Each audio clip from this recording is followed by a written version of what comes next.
Начиналось все в 19 году. Нас сначала было 2, потом нас стало 3, и мы сидели и ломали голову, как помочь той или другой женщине, которая обращалась со своей неподъемной бедой.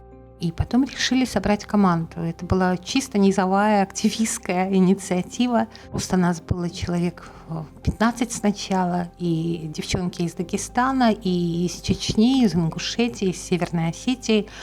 И мы решили, что мы все вместе сможем больше, чем по отдельности. Вот так это все родилось, и когда меня там с чем-то поздравляют, я думаю, что, ребята, это, в общем, я бы одна вообще ничего не сделала. Это вот те люди, которые были с самого начала, некоторые из них остаются в команде, к сожалению, их лица, их работу мы не можем показать, потому что это грозит им серьезными неприятностями.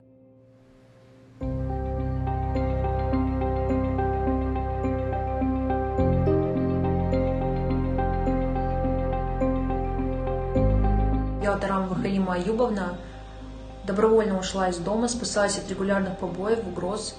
И прошу не объявлять меня в федеральный розыск.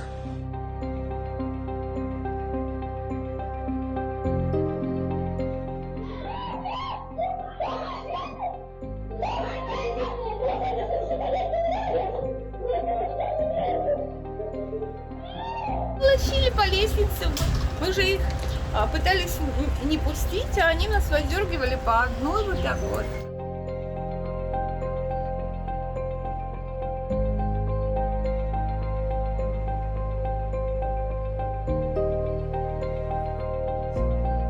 Который считает, что имеет все права на человека и может делать с ним все, что хочет.